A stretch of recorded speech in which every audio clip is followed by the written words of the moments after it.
I just think at that time it was like a no-brainer. It was like, man, I don't know how I would ever pass that up. Like, I don't know if I could live with myself 30 years down the road if I'm like, man, I could have played for Kansas and I didn't, you know? So that's just kind of where it came down to at the end of the day. When Hunter did end up committing and Zuby and Ernest left, you know, it was down to a couple, and then Coach Self was like, hey, like, you're a guy, like, you come here, like, we won't need another big, and, you know, it's the opportunity of a lifetime, if you ask me. So Dad used to tell me all the time. Son, don't worry about the mules, just load the wagon.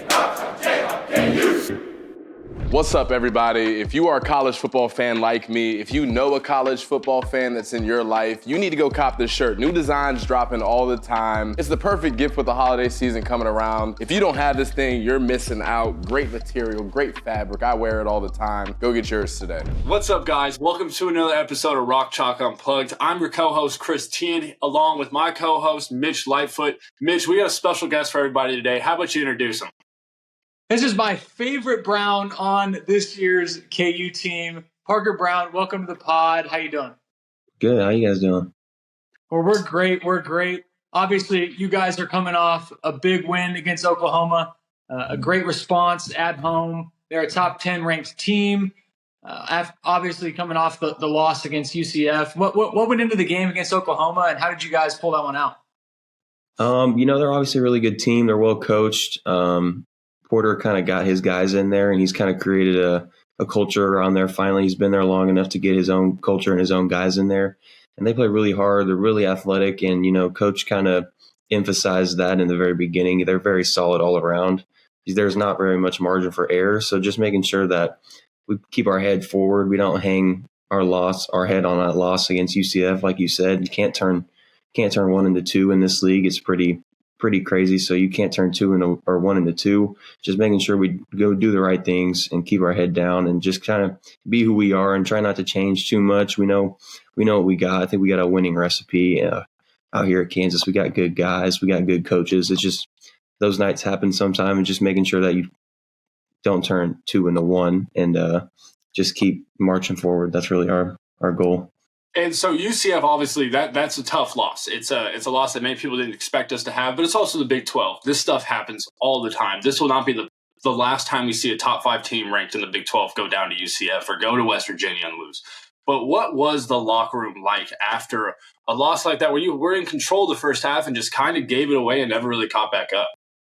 Yeah, we kind of try to treat it like a turning point in the season. I'd rather lose now than in March or April to stuff like that. So it's good to learn from it, especially early on in the conference. You don't want to drop one when you need it late in the conference, or you don't want to drop one in March Madness, obviously. So might as well do it now if you're going to do it, I'd say. The locker room just kind of making sure we stay together, can't turn away from each other. You can't turn each other's backs, can't get down on each other after that. Just making sure we keep our heads up.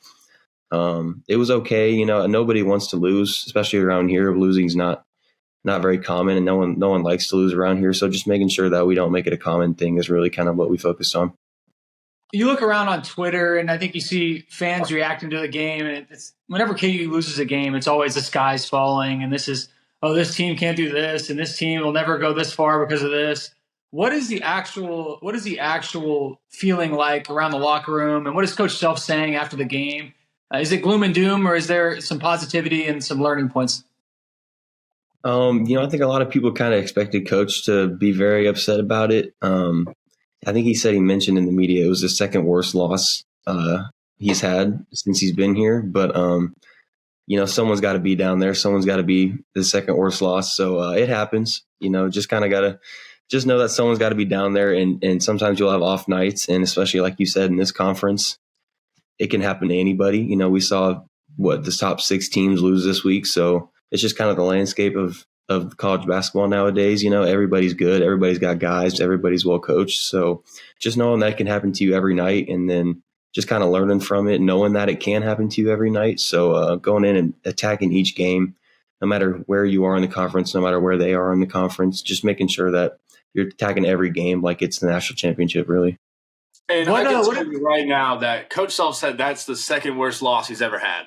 I think me and Mitch had either the worst loss, the second worst loss that Coach Self's ever had, probably about 6 or 7 times. So, I mean, as much as he's saying it's the second worst loss, it's just the spur of the moment thing where he's just pissed off and he wants to light a fire under your guys' ass. So it's not like everyone freaks out and will be like, that was the second worst because they heard Coach Self say it's like, oh my God. Every time we went to West Virginia and lost in a game that we needed to win and they weren't good, it's like that was the worst loss I've ever had here. I mean, it's pretty consistent that he just gets fired up after those and just pretty much does. Yeah, he's just like you said, it's kind of like skies falling around here with like the media is crazy and all that stuff, and everyone that watches like skies falling, like you said, but they're not at practice every day. You know, they're not making the game plans and everything like that. So we know what we got here. We know we can win. We've already beat plenty of great teams, plenty of top teams. So, you know, we know what we can do. We know what we're capable of. So it's just a matter of learning from it and trying to grow from it. What does practice look like coming off that loss? Is Coach really like running the shit out of you guys, or is he more focused on X's and O's, trying to figure out what we did wrong, what we needed to address for Oklahoma? It's funny. We had a quick turnaround, which I think saved us. You know, I think he would have loved to get on us and run us and all that stuff, like you said, but I don't really think we had much time to. So we watched the game, which I'm sure, as you guys know, is pretty scary. Normally you just kind of run clips, but when he starts it from the top, it can get scary. You kind of have to get comfortable in your seat because you know you might be there for a while. But it wasn't that bad, honestly. The loss was bad, and we didn't play very well. But you know, at least we had a little stretch in there where we were executing well and we were running well and all that stuff. I think that kind of saved us because during the film, we were only there for about an hour and a half, which isn't that bad. We watched it, didn't really raise his voice. He kind of reassured us, still believes in us and all that kind of stuff. But just making sure that we learn from it and don't turn 2-1 or 1-2. He mentioned, you know, maybe he's gotten a little soft, but that we shouldn't turn softness or turn his niceness into softness. You know, he can still turn that corner if he needs to, just making sure that we know that. But he didn't blow up on us yet. I think we'll have to lose maybe another one or two bad ones for him to do that. But hopefully, you know, we can kind of stay on his good side and keep those quick turnarounds. For our sake, let's hope you don't do that, because I know how that turns out, and you don't want to have practice at 10 o'clock at night, then show back up at 7 a.m. the next day. Like that's for the birds. But I think you guys can turn it around. Good job, just kind of moving on to the next game. I think he wanted to make sure that he knew this was a big game for us, and they're a top 10 team. They're a good team, so he couldn't really focus on that last game as much as he wanted to. So I think that kind of saved us. And you guys played. I mean, you had spurts to that UCF game. Great. I mean, I can't remember what minute mark, but I think it was like the 16 to like the 8-minute mark in the first half. You guys probably played some of your best basketball that you guys were absolutely getting up and down the court. You guys were playing inside out, which is something that we saw a lot against Oklahoma. I'm sure that was a point of emphasis where, hey, like if we're going to have Hunter down there posting up, throw him the ball first. Coach Self said it multiple times. He's our second best passer on this team, especially out of the post. And so I think that we did a really good job of doing that against Oklahoma. And I'm sure that was a point of emphasis where he watched those couple minutes that we played well and was like, hey, if we play like this, no one can mess with us. But if we go out and we want to play athletic and try to sit there and have our guards take guys one-on-one, that's just not the team we're going to be, especially having someone as dominant as Hunter. Just, I mean, in lack of better words, he's taking up the lane for those driving slots. But I mean, if you get him the ball, it's an automatic 2 points down there. So it's something to give or take. But I think that yesterday was definitely a step in the right direction. It showed. I kind of had a feeling that's what we would be doing. But let's stop talking about the current games that are going on. Let's talk a little bit about your college journey. So obviously you start at Mizzou, you have your tenure there, and then get out and go to Santa Clara. So for everybody, well, kind of walk us through your process. What made you transfer from Mizzou? What made you leave Santa Clara? Yeah, I was at Mizzou for 3 years. I redshirted my first year, so I really only played 2. We were not very great my first year or 2 there, and then turned it around my third year there. We made it to the tournament. We had a group of guys that were there forever. I think we only had like 1 or 2 seniors leave in my 3 years that I was there. So it was kind of the same group all throughout, and we were all really tight.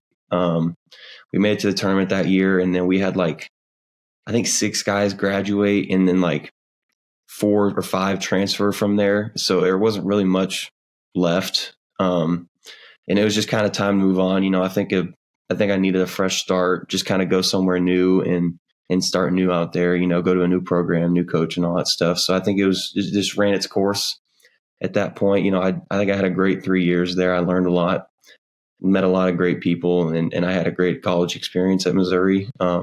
As rough as that is to say now being a Jayhawk. Yeah. I love my time at Mizzou, but I think it just kind of ran its course and it was time to move on. Appreciate it, Mitch and Chris. Before we get back to Rock Chalk, I got to tell you guys about the best way to make money on sports. I've been in search of the best way to fire on sports for the last year or so. I've tried every sports book, all the different apps, but Prize Picks is the best way to make money on sports. On Prize Picks, you pick players and not teams. Each player has a set total stat projection. So let's say Patrick Mahomes has a higher or lower than 220 passing yards. If you think he's going to have more, you just click on more. When it hits, you make a bunch of money. I just hit a 4-player pick'em last night, 10x in my money, $100 to win 1,000. And the best part is you can go to prizepicks.com/rockchalk and use the code ROCKCHALK for a 100% deposit match up to $100. That's prizepicks.com/rockchalk. Use the promo code ROCKCHALK for a 100% deposit match up to $100. Who knows what you can turn that $100 into? I turned mine into 1,000 last night. Let me know what you do in the comments.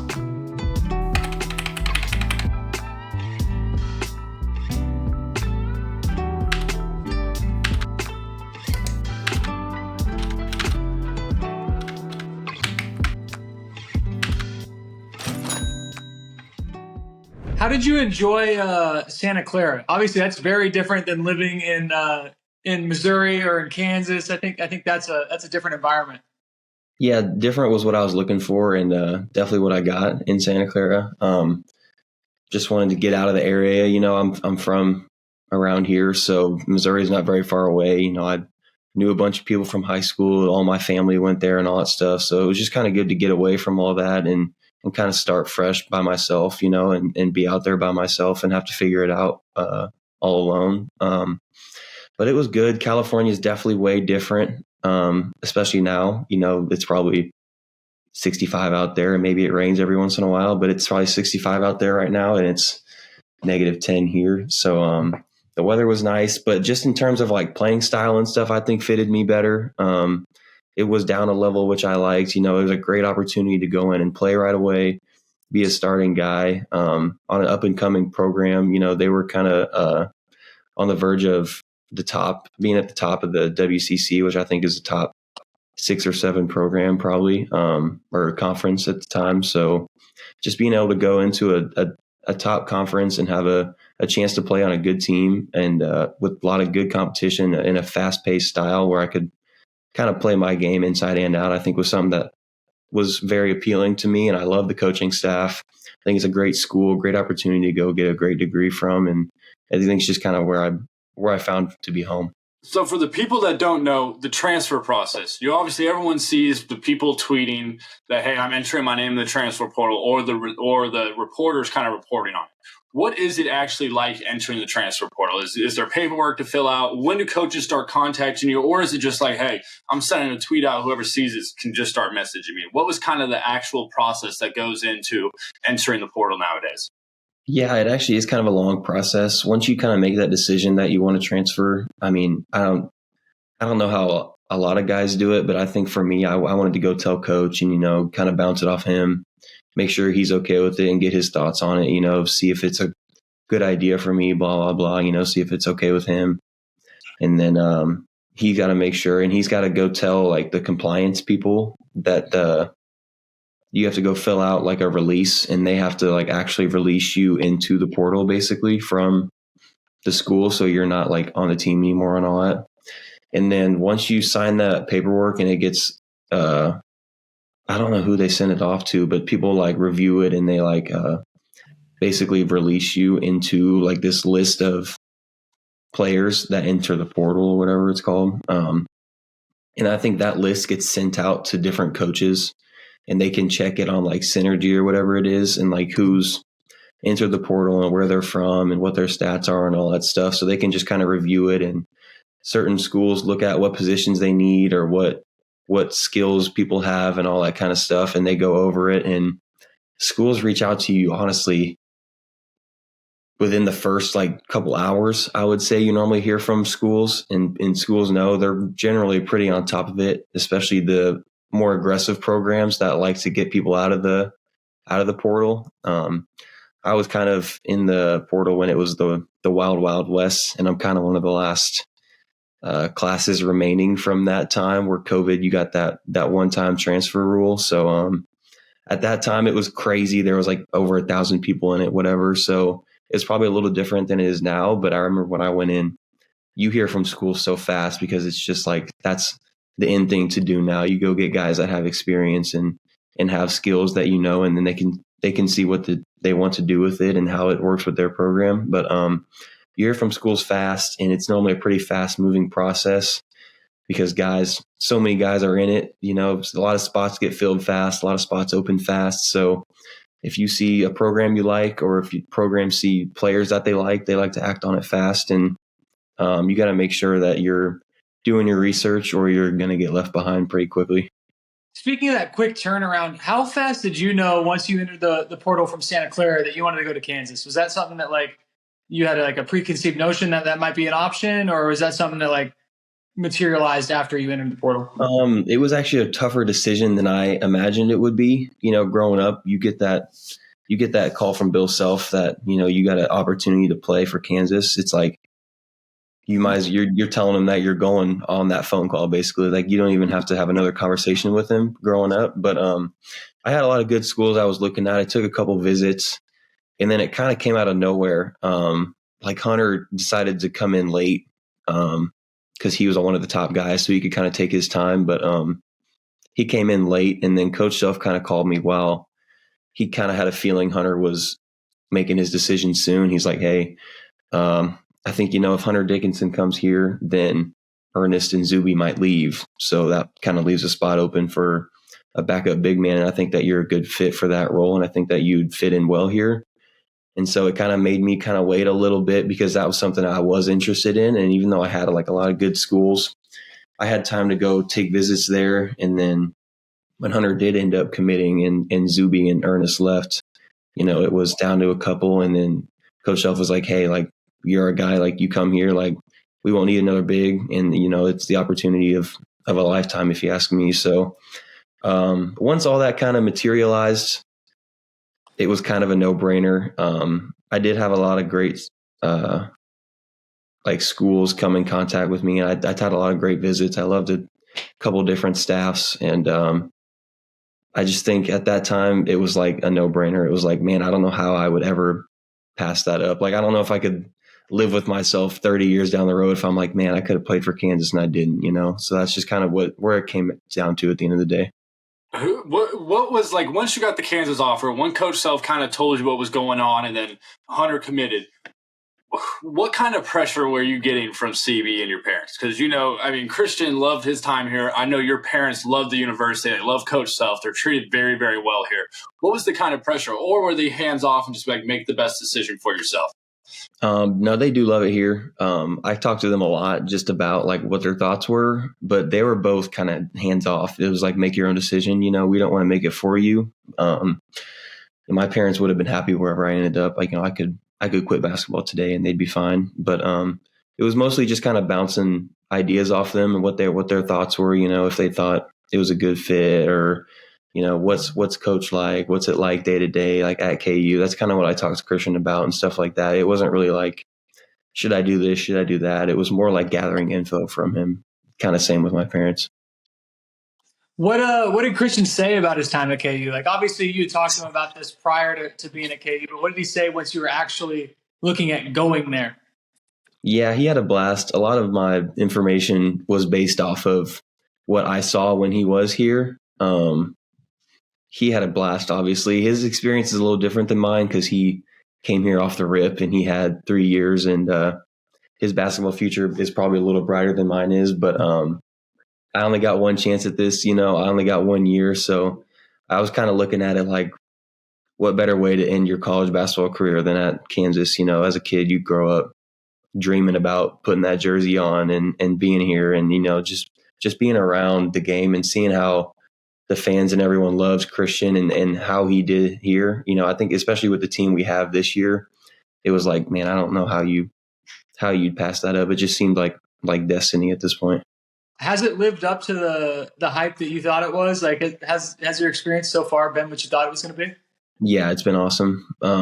Just the city, and the fans and everything. It's been so over the top. You can't even really put it to words. Because there's no really way to go in with expectations. I've never played in front of 16,000 people at Allen Fieldhouse. I've been in the crowd, but I've never been on the court. And, it's hard to really wrap your mind around that before you've ran through the tunnel and gone through the layup lines the first time. You can't really prepare for that. Even if you have Christian or people that played before, and I know you guys, and I knew people on the team, even though you're tight with that and you've been around it, there's really no way to have any expectations until you're actually there, so it's been everything and more, if I'm being honest. So let's keep it on CB a little bit, because obviously he had an incredible rookie year. Watching your little brother, what was that experience? Going to the playoff games, going to the finals games, when he's actually contributing. How was that watching him as an older brother? It's honestly hard to believe. It really feels like a dream, because he's living out your dream. We grew up kind of tight. We're really close in age. So we had all the same hobbies. We had all the same friends. We hung out together. We had played on the same teams, all that stuff. So he kind of lived out our dream.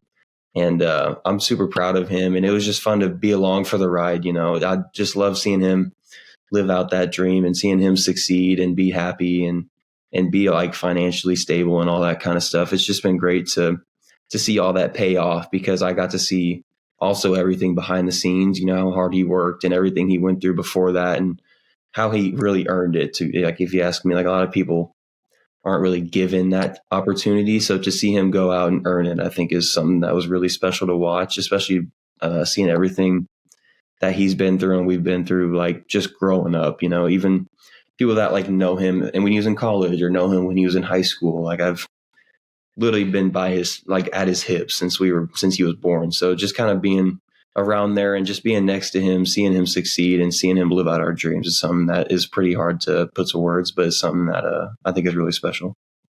I think from my perspective, seeing an older brother be able to be there for his younger brother is the coolest thing in the world. I've got two younger brothers. They make me so proud. And that's something that I can relate to you on. I think that's so cool. I wanted to go back and talk about the NBA finals. What was the after party like? How do you guys celebrate that? You were out there for that. What is that like? You don't have to give any incriminating things, but just give us the PG version. Was it a good time? No, there are no incriminating. I can't incriminate anybody. None of that went on, but it was cool. We got to when everyone filed out and stuff, we got to go on the court and when they were doing the ceremony and all the confetti's falling and all that stuff, we're on the court while they're getting the trophy and all that kind of stuff, and then he goes back and takes all pictures and all that kind of stuff, and they do their team meeting. And then we just kind of hung around in the arena, and they had a party for the families basically, where it was they had food and drinks and all that stuff, and everyone could just kind of talk and get to know each other, because in the NBA it's a lot different than college. You don't really spend a lot of time together, so it was good to just kind of meet everyone's families and talk to all those people before, and then they kind of invited everyone into the locker room after that. It was Christian came up and we saw him, took pictures with the trophy and all that stuff. And then he was like, are you coming back to the locker room? Blah, blah, blah. While he gets showered and changed. And we were like, is that okay? Can we do that? And he's like, yeah, everyone's in there. What are you talking about? And we're like, all right, cool. So we went back there. They were popping champagne in the locker room, and it was everywhere. And it was everyone was having drinks and just kind of talking and getting to know each other before everyone headed out that night. And then we went to dinner at some spot that he likes, and then went to some party that he, I guess, is really tight with one of the owners out there. I don't know. I can't think of the name for some reason. And yeah, it was just fun. It was just you never got tired, as crazy as it is, and as long as a season as it is for him, it was he never got tired. He was on top of the world, and it was a long night. We flew out early that morning. It was an 8 a.m. flight or something like that, and we were just out until 6. And then I was okay, we need to go grab our stuff and head to the airport. CV had a good time. I mean, like you said, there can't be anything incriminating, because pretty much all of it was all over Twitter for a week and a half. And CV was I took him on tour for about a month there. He was just going around celebrating for about a month there. I don't even know if he touched the ball, honestly, in that month, but he had a lot of fun. He lived it up. He celebrated for sure. He deserved it. So, it's not – you can't, you won the NBA Finals. That'd be the same thing. I mean, I would maybe be hanging up the shoes a little bit early if that was me. First year to win a Finals. The pinnacle of the sport. It's like, where do you go from here now? Like, you can't – what are you going to do? Go to the Hall of Fame is really like the next really milestone you can accomplish. You've done it all now, so. Parker, you were in New Orleans, right? When we won? Yeah, I was. Mm-hmm. How was that experience from your perspective? Like, obviously we were there with you, but like, tell the fans about your experience about being there. I didn't really necessarily win it, but I think just in terms of experience, I probably have more fun than you guys did. Just kind of being your roadie, basically. We lost in the NIT in the first round, so I got to go to every single one of your guys' games. I flew out to Dallas and I saw those 2 games. And then it was our spring break, so I got to go home for like a couple of days. And then you guys went to Chicago, got to fly up there for a little bit, and then went back to school. And you guys went to New Orleans, and I got to go to that. My coach was like, dude, go ahead. Like, of course I want you to go to that. So I got to go to New Orleans and watch those 2 games. And I was basically just having fun, following you guys. I didn't have to practice. I didn't have to play. Yeah. I just got to be there and could be basically courtside of the games, and I got to watch Christian and cheer him on and cheer you guys on. So I had a lot of fun. I was with all my family and friends. We just kind of kicked it. We didn't have any obligations. We were just kind of following you guys around and following your success, cheering you guys on. And I'm glad you guys made it all the way, because I definitely would not have had a great experience if it wasn't for that. We tried to blow it in the championship, but thank God. Yeah, if it was like a Sweet 16 exit or something, like I would have been like, well, that was kind of a waste of time. But all right, I'm glad you guys made it all the way. Yeah, and we've dwelled on the past a little bit. Let's talk kind of about, again, when you came into Kansas. You obviously said that you would be the backup big. Coach Self let you know that pretty early on with Hunter coming. What was your idea of your role playing behind Hunter? Did you kind of think that, hey, I fit, I can stretch the floor, I protect the rim well, I play good defense, and I'm an energy guy? Was that kind of your acceptance of your role, or has that role kind of progressed as you've been at Kansas? It's kind of crazy. I kind of look at it and I try to do basically everything Mitch was, for this team. I don't really look at it as like a backup role, even though that's what it is. It's you got to come off the bench, but really every good team needs a good bench. And I think like you guys have with Mitch, there was never like any drop off. It's just kind of like, it's not really more like, oh, I'll put Mitch in, Dave needs a breather. It's more like, hey, we need Mitch in there, go put Mitch in. We need a good defender, we need a good shot blocker, we need someone who's versatile, plays above the rim, and sets good screens and makes good passes. Just kind of there can't be any drop off. So even though it's a backup role or supportive role, whatever you want to call it, you try to make the most of it and know that there's going to be games where you're asked to play 15, 20 minutes. There's going to be games where you're asked to play 5. And I think that's fine either way. Mitch is someone that I looked up to for sure when I was looking into kind of this role, because, he's had a lot of success, and he was obviously very vital to your guys' run and your guys' time here at Kansas. So just making sure that I can be more of an asset rather than a liability, I think, is something that I wanted to be a part of. Hunter's great. Hunter does a lot of great things on both ends of the floor, but I think there's nothing wrong with being able to have a different look, for defenses and offenses, and be able to do things that maybe Hunter can't do, or Hunter is like maybe slacking on, or whatever you want to call it. But just making sure that I'm more of an asset and something that teams have to prepare for, rather than just like, oh, Hunter's in foul trouble, I guess we have to throw Parker out there. I didn't want to be more like that. I wanted to make sure that it was more something where I can be more of a contributor, even if it's limited minutes or whatever. Just making sure I'm making the most of whatever opportunity comes. I think you guys both Mitch blush there for a little bit, Parker. I mean, I saw Mitch's cheeks get all rosy, get all smiley and stuff. that was the nicest thing anybody said. Big time. I was there, like you said. I was there throughout that run. Mitch was big time, and even if it's 2 minutes at a time, or if it's 12 minutes at a time, there's going to be games where we can't take Mitch out. He's killing it, and just making sure that you're ready for that next man up kind of mentality. You're really one rolled ankle away from playing 25 minutes. So just making sure that you're ready for that opportunity. And I want Hunter to be out there 40 minutes if he can. I hope that he's killing it. I don't want to ever prey on any man's downfall or whatever. I'm not jealous of that or anything like that. I hope Hunter gets 30 and 20 every game. That's perfectly fine with me. But, just making sure that I'm ready for whenever they need me is really kind of what I have embraced.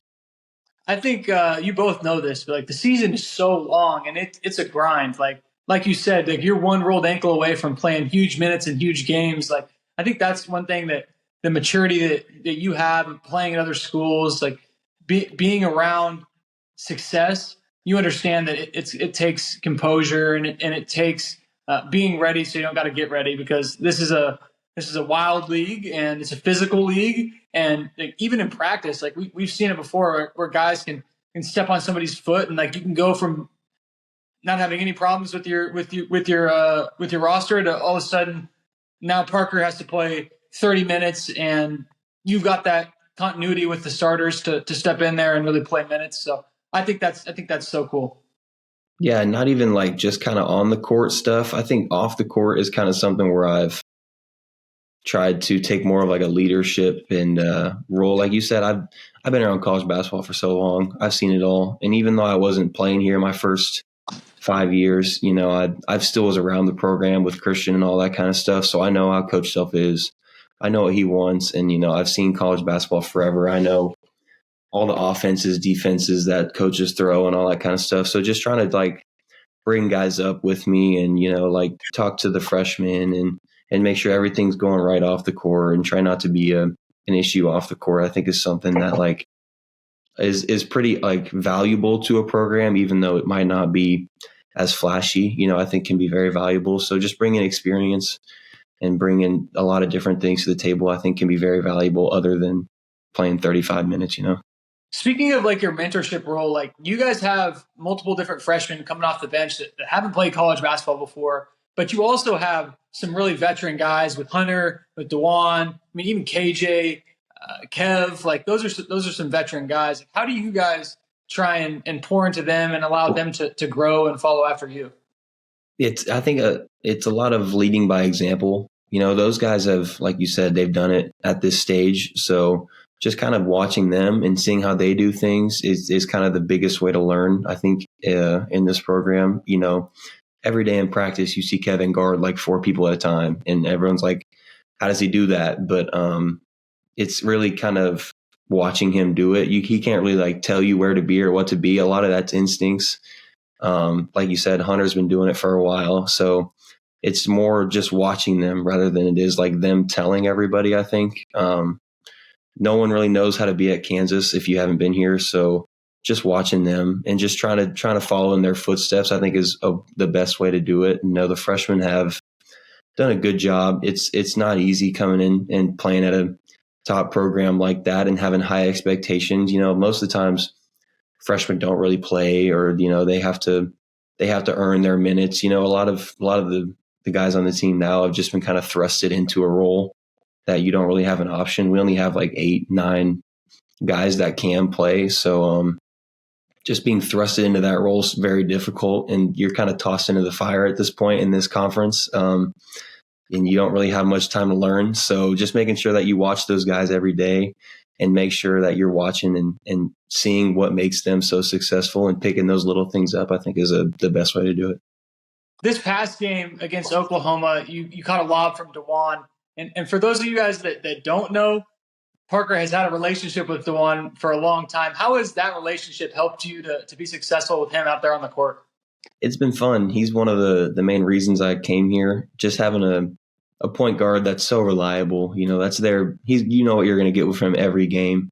He's always going to make the right play, and he's a great passer, great ball handler, great just point guard in general. And like you said, having that kind of relationship, we've played a ton growing up. I've known him since I was in 7th grade, I think it probably was. So just kind of being around him, just little things like flipping a screen or something, if that guy goes under, resetting it and rolling, or all set a screen on my guy, he'll go get a layup. That's stuff that's just kind of already instilled in both of us. We don't really have to build that relationship. So like in practice or whatever, that's just kind of already there because I only have one chance at this. I don't have a year to kind of get comfortable and get things under my belt and learn that system. So I think having that familiarity at the point guard position was something that was pretty important. And I love playing with Dajuan. He's great, obviously on the court, but it's fun to be around off the court too. Just have someone that on the team and can tell stories with and all that kind of stuff. So just having him has been definitely a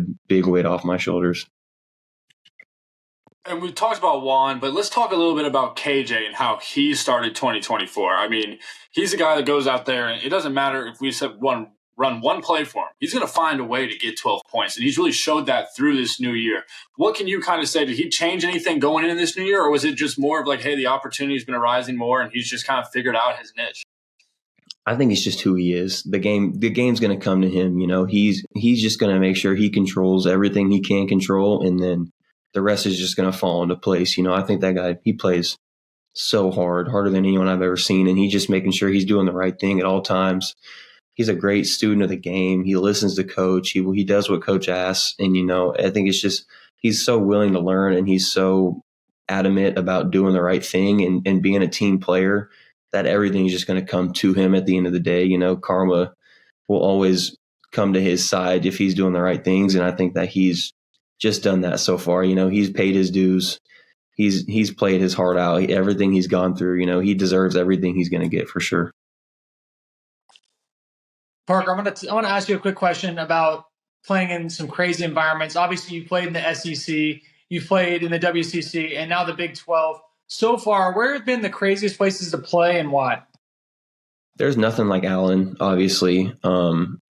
It's kind of the mecca of college basketball, if you ask me. But outside of that, I remember Tennessee when they had Grant Williams and Admiral Schofield and that team, and I think it was 18, 19, whatever it was. Mm-hmm. We went into that place, and it was rocking. I remember that place being crazy for sure. It feels like everything's on top of you. They have the suites way up top, and it feels like everything's just on top of you, crawling all over you. So that place was definitely one of them. Gonzaga's one of them. We played them senior night, so we got their best shot a couple of years ago on senior night when they had Timmy and Chet and those guys. So I think Gonzaga and Tennessee are the two that kind of stand out to me right now, but nothing tops Allen Fieldhouse, if you ask me. Chris, is that the year that Tennessee beat our ass? No. So we beat them in 18-19. I'm pretty sure we beat them in Brooklyn when we played. Yeah, I remember that. But we lost when we went to Tennessee. Yeah, and Tennessee was a great environment. I think that may have been the year after COVID, so they were kind of doing half and half, but it was loud in there. I felt it a lot. What you said, it is on top of you. They have those seats they have the suites that kind of overhang. It's a lot like Oklahoma State. You guys will play there this year, I think. Do you guys play Oklahoma State this week? Yeah, we got them Tuesday actually. Yeah, at Oklahoma State. Yeah, at Oklahoma State. And that arena is vertical. It's literally scary place to go into. Indiana was crazy this year too. We got their best shot, no doubt. So I think those three kind of stand out to me in my years of playing around. I think it's them, and then Allen Fieldhouse is probably up top. And you mentioned Chet and Tim and Drew Timmy, and so it also just kind of spurred a thought in my brain. It's you've been a long tenure guy in college basketball. Who has been the hardest guy to guard, and maybe not even the hardest guy to guard, but one of those dudes where you're scouting them, just like Evan Mobley for us. You're scouting Evan Mobley, and you're kind of okay, well, what are we gonna do? For me personally, I remember when Kofi and Io were at Illinois. We played them at Mizzou at the time. It was supposed to be that neutral site game, but it was at Mizzou. And Io had 34. But I remember Kofi just being an absolute handful. I was just what am I supposed to do, coach? I'm probably 215, 220 pounds at the time. And I'm this guy's 280 and he probably jumps higher than me. His arms are 4 inches longer than me. What do you want me to do? I'm I'll try my best. But I remember him just being an absolute handful. And that might not be a name that you guys were expecting, but I remember Kofi just being an absolute animal. And I was well, I don't really know what to do here. I'd probably had 3 fouls in 6 minutes. And there's not much you can do. I didn't expect you to say Kofi, but remembering Kofi, I mean, dude, yeah. He was a Udoka where it's like you let him off the bus first. And you're like, the opposing team's watching, just like, oh, God. Thank God I'm not a big today. Yeah, it was like he gets 1 foot in the paint, and it's like you got to just grab his arm. Like there's nothing else you can do, really. Pray he misses his free throws. Yeah, I hate that I've been around that long, but yeah, I've seen a lot of great guys throughout a lot of different conferences, and I'm excited to kind of see what the Big 12 has in store for sure. We'll have some good point guards. I mean, Cryer's no joke down at Houston, and it's one of those guys you don't really get a feel of playing, like of how they play. Like when we would go play those Baylor guards, you watch them in film and be like, don't get me wrong, they're really good, they're making separation plays, but then you're watching them in real time, they're hitting you with those heavy leaps, and it's like they have 5 options off of those moves. Yeah, and I remember when Jared Butler was at Baylor, and Christian is the type of guy he can guard everybody. He could guard. He locked KD up if you give him. According to Christian, but Jared Butler was one of those guys. He's like he can go for sure. Like he's a tough guard for me, and that's saying a lot. If Christian gives you that nod, I remember Jared Butler being one of those guys, and the 12's full of them for sure. Yeah, it's going to be guard heavy again. It's been guard heavy. Mm-hmm. Parker, in your mind, what does the team need to do to reach our full potential this year and be the best we can be? I think it's just a matter of coming together. In the times where we haven't looked good this year, it's really where we just kind of been disconnected. And that's going to happen with a group of new guys. We've only really been together for like 6 months, 7 months, whatever it is. So just making sure that we come together in times of like adversity and all those things. We're going to play a lot of great teams. And if you want to make a deep run, you're going to be playing the best teams. So with the talent we have, our goal is a national championship. That should be the goal every year here. But I think with the talent we have and the resume we have, that's definitely not out of the question. We all want to win as many championships. We want to win the Big 12. We want to win the national championship. But it's just a matter of coming together and realizing that, this group only gets to play together once, as special and talented, whatever you want to say, as it is. For us to get to where we want to go individually, we have to come together and make sure that we try to be like a special group all together, because we're not going to be able to do it individually. We don't really have a guy that can just carry us to the Final Four. We're going to have to do it as a unit, and making sure that we're a closed fist and we're not an open hand. And we obviously we're kind of going into Big 12, right? We're in Big 12. We're not in the thick of things yet, but what is the emphasis? Have we kind of, after the UCF game and after the Marquette game, started to think that, hey, like our best opportunity to win is get the ball to Hunter and then let the guards play off of that and keep people from scoring? It's going to be hard for us to, like we were talking before it came on, like those AAU games where we're just running up down the court. We don't really have a prolific three-point shooter. We don't have a guard that can sit there and kind of break people down and get the wiggle. So has it been more of an emphasis on, hey guys, like if we let our opponents have 65 or less points a game, we're going to be undefeated the rest of the way? Has that kind of been the mindset going into Big 12, knowing that it's a prolific scoring league if you let these teams do it? Yeah, all year coaches preach defense. That's what we have to hang our hat on. Like you said, we don't have those just guys that can go get 30. We don't have guys that can just space the floor and hey, I'm going to go get mine. So, it's mostly been on defense. We got to be a special group defensively. And like you said, if it's a race to 70, then I think we have a great chance to win most of our games make a deep run. But it's got to be we got to be a unit defensively that a lot of teams are, scared to play, and we got to be playing as one, kind of like I said, together. There can't be 4 guys on the same page and one guy not, because once that one guy is not on the same page, it leads to points and it leads to fast breaks for other teams. And I think we have a good enough coach and a good enough system and good enough players to score enough points. Points won't be an issue. It's just a matter of making sure that we can hold guys to under their averages and make teams try to struggle defensively is kind of what I think we have to hang our hat on if we want to make a deep run. Parker, one of the buzzwords around college basketball, college sports in general right now has been NIL. How has that differed from Santa Clara to here, and how did you get introduced to it at Santa Clara? For us, in my experience, it was like they called us in for a meeting. We're like, hey, yeah, you guys can get paid for your name, image, and likeness now. Like, it was pretty abrupt. Was it like that there? Yeah, it was a pretty new experience. It's not really quite the platform and everything that like Kansas basketball is, so it's definitely a lot different. You kind of have to market yourself and all that kind of stuff, but with the fans here and everything, it's a very incredible opportunity, and it can change a lot of lives.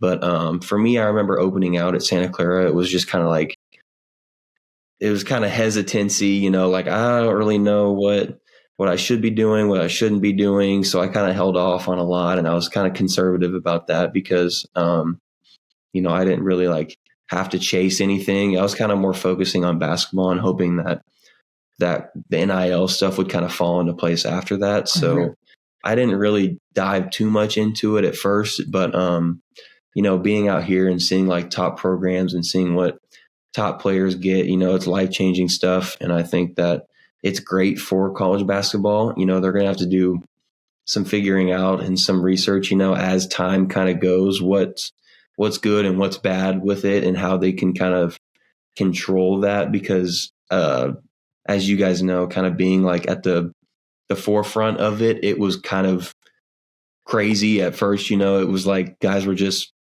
shaking hands, getting like an absurd amount of money. So I know they're trying to do more to where you can earn that money. You kind of have to do more charity work and stuff like that. But at first it was kind of scary, I think, for me at least. I didn't really want to be part of the group that like got in trouble or something, because they took deals when they shouldn't have, or took a bad deal or got with a bad company or something. I didn't want to be really a part of that group. So I was very, very hesitant at first, but I think as it's grown now, it's becoming a very cool opportunity for all of college sports.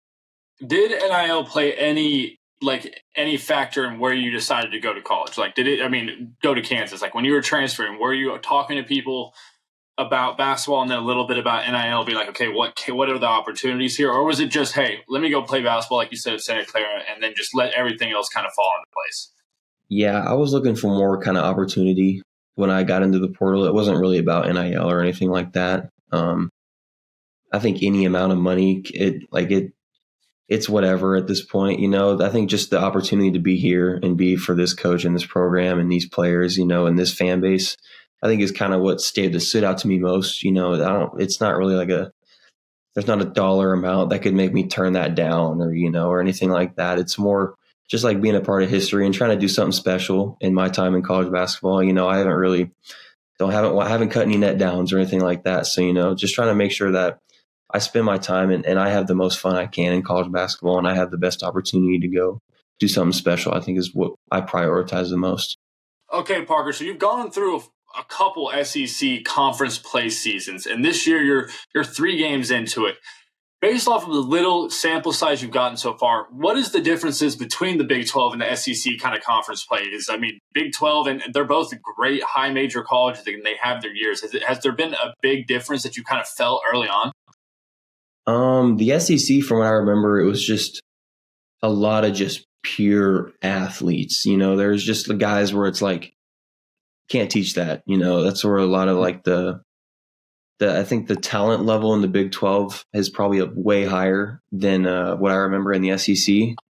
But a lot of the guys in that like that I played against at Mizzou, it was like just God given. Like you can't do anything about that. And out there, they kind of try to teach you that skill. And rather than like from what I've seen here in the Big 12, it's like you got players here, like you got guys that can play and they can shoot, dribble, and pass probably a little better than what I remember in the SEC. But out there, it was like every other night, it was like they get 20 offensive rebounds a game. We got to keep them off the offensive glass, close out short, he's not a good shooter, or, he's a driver this, driver that. But in the Big 12, it's more, he comes off the ball screen right, he's looking to in and out, step back, or if he's coming off left, he's going to get all the way to the cup. And, these guys have certain moves you have to learn, where they like it on the court, where they don't like it on the court. There's certain skill sets, their shots. I think that's kind of where more the difference I've seen in the Big 12 than the SEC. There's maybe more like basketball skill and basketball talent than I'd see in the SEC. But a lot of those SEC guys, like you see a lot of like the lottery picks from the SEC, the Kentuckys and all those guys, where it's like you can't teach that, or you can't teach what they have now. But once they get to the NBA, it's like they're going to teach them how to dribble, shoot, and pass, and they're just going to be miles above everybody else. So I think the Big 12, you see a lot of NBA ready guys now in the league. So I think it's pretty special to see like such high, like such massive pool of just top level talent, I think, in the Big 12 currently.